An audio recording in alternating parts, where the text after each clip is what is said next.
We need to unify. We need to come together, and let me tell you, growth and freedom are principles and ideals that unify the entire Republican Party. They are principles and ideals that unify the evangelical community with the liberty movement, with the business community. Growth and freedom are principles that bring together Main Street and the Tea Party. If we get back to our core principles, that's how you reassemble and keep strong Ronald Reagan's three-legged stool. And let me note, if you look at the last four congressional elections, 06, 08, 10, and 12, three of the four were disasters for Republicans. 06, 08, and 12, we got clobbered.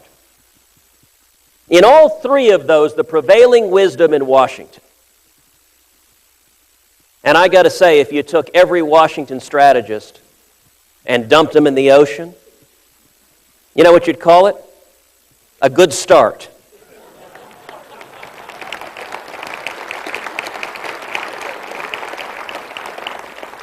But 06, 08, and 12, the Washington strategists said, Republicans, keep your head down. Don't rock the boat. Don't stand for much of anything. The economy's not going great for President Obama, so just keep your head down and we will win as being the least bad alternative to whoever the other guys are.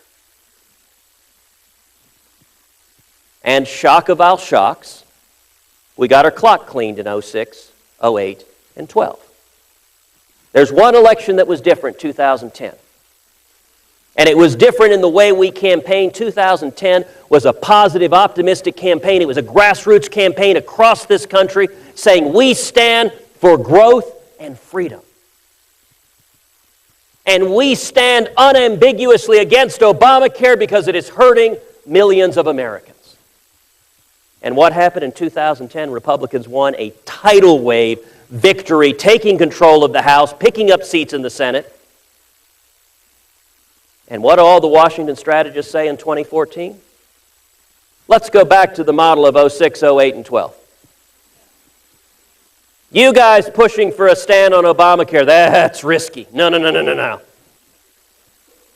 Just keep your head down and we'll win races. That's not how you win races. By the way, it's driven by the old Nixonian adage that in the primary you run to the right, in the general you run to the left. What complete poppycock.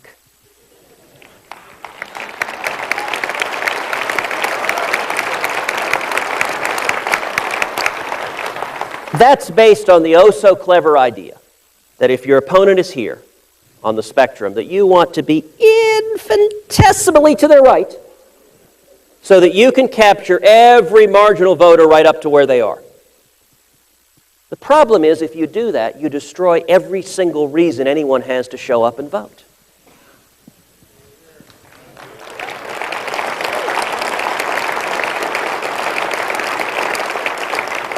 Look, the model I turn to over and over again is the model of Ronald Reagan. Does anyone remember in 1980 Ronald Reagan saying, "I am almost exactly like Jimmy Carter, except imperceptibly a teeny-weeny bit more conservative"?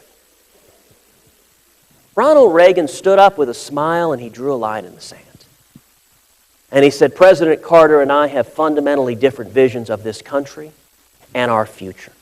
And if you believe in freedom, if you believe in standing on your own feet, if you believe that government is not the solution, government is the problem, then stand with me." And that's how we saw an epic transformation.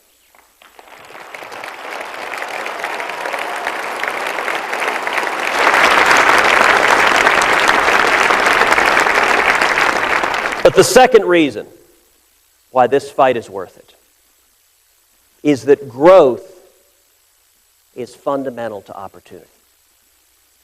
For years, I've advocated what I call opportunity conservatism, which is that every single policy we think about, we talk about, should focus like a laser on opportunity, on easing the means of ascent up the economic ladder.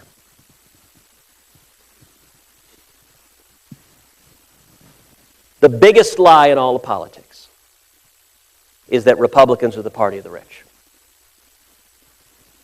You know, the top 1%, those evil millionaires and billionaires the president demagogues against all the time? You know, under President Obama, the top 1% are earning a higher share of our national income than any time since 1928. But that shouldn't worry us because nothing bad happened after 28. Who has been hurt by the Obama economy? Who are the people who are hurt the worst? Who have been the losers under the Obama economy? They're the most vulnerable among us. They're young people, they're Hispanics, they're African Americans, they're single moms. Those are the ones losing their jobs. Those are the ones pushed into part-time work. Those are the ones losing their health care. And as Republicans, we should be championing opportunity for people who are struggling.